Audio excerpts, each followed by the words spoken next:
Welcome to Up Close with Bookie Shonuga. We are the Marriott LaGuardia Hotel in New York, and there's an event here that's been organized by Nigerian Democratic Liberty Forum (NDLF), and the event is titled Nigeria Peoples Parliament. Joining me now is Dr. Adegboyega Dada, chairman of NDLF, the organizers of this event. Dr. Dada, welcome to. Yeah, thank you for having me. A pleasure. Now, tell me about this event that you're having here, this Nigeria People's Parliament. What is the purpose of this event? Well, Nigerian Peoples Parliament is an idea that was forged by Nigerian Democratic Liberty Forum, and the purpose is just to bring Nigerians together, credible Nigerians together, and those that are here in this part of the world to discuss the issues that bother their country, Nigeria. One of the reasons is that we cannot pretend that everything is right in Nigeria.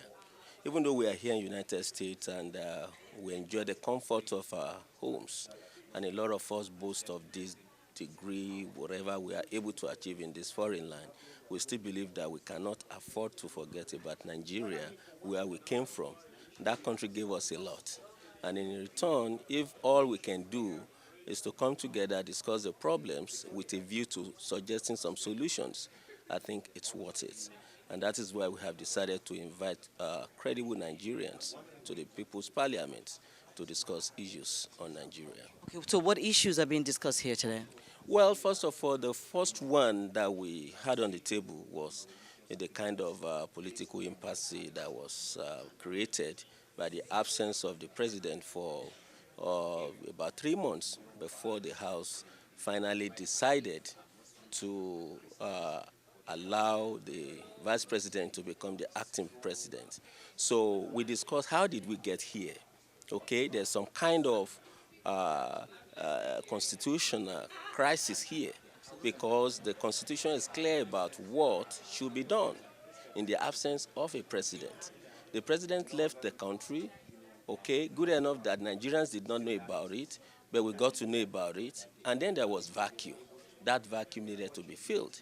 Okay, it took a lot of forces from Nigerians before they could do what they did. Not that it was right the way they did it, okay, but we believe that Nigerians need to speak up at all times to make sure that things get done the way it should be done. So that was the first thing that we discussed, and the Nigerian, the members of the parliament, debated it, and they voted on a resolution in case things like that happen again. At the moment, they're still discussing about corruption. Okay, we know there are a lot of. Okay, now quickly before we go to the next topic, what resolution was passed or decided on as far as the situation with President Yadua? Well, there were two classes of thoughts. The first one said that right now we move past Yaradua. We have an acting president that should be pronounced substantive president with all the privileges attached to being a president of a country as the chief commander-in-chief of armed forces with all the executive privileges, okay? Because the people that supported that class of thought believe that our president is actually incapacitated now. Medically, he's not fit, and emotionally, he's not fit to be president. And so we have moved past him.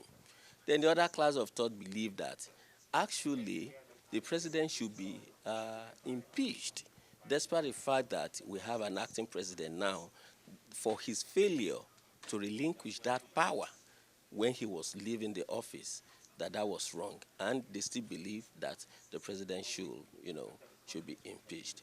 But on the long run, it was agreed that Nigeria needs to move forward, and the current acting president should be given all this power that is inherent in the presidency. Okay, thank you. And I understand, the resolution, the concerns of the Nigerians in diaspora as far as what needs to be done with reference to, President Yadua leaving the country and maybe he should be impeached or not impeached. All of that I understand. And I was just wondering, what impact do you guys think that NDLF can actually have?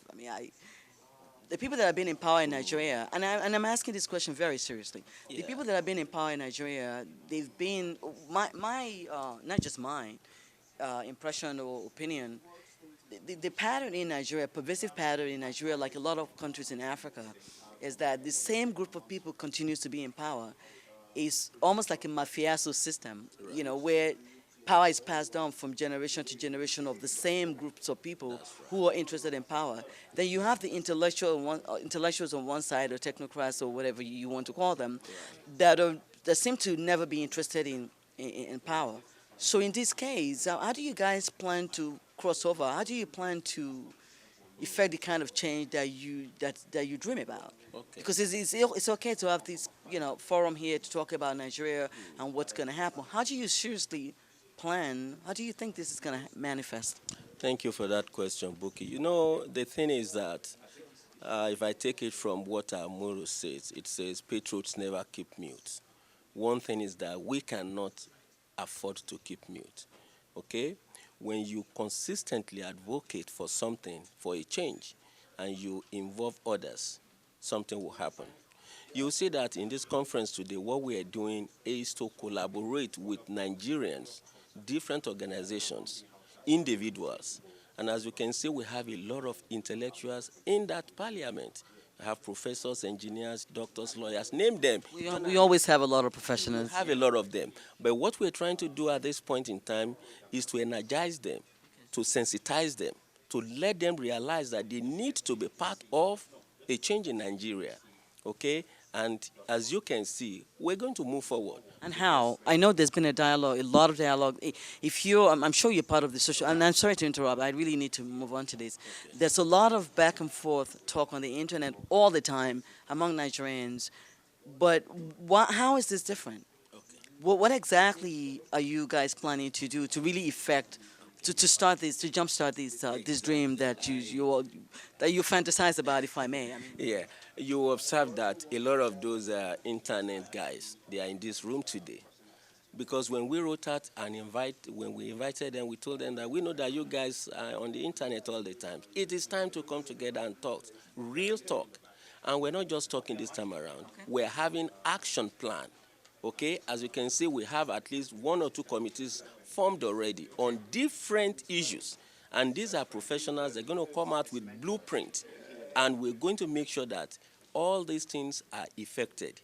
Okay, the House is going to determine how we're going to do it. And we're going to break into some smaller groups so that we can actually discuss those issues at molecular level with a view to finding the way to actually actualize those plans. So that is exactly what we intend to do. So this is not just another talk show. This is going to be a kind of parliament followed by action. And I promise Nigerians that there will be actions.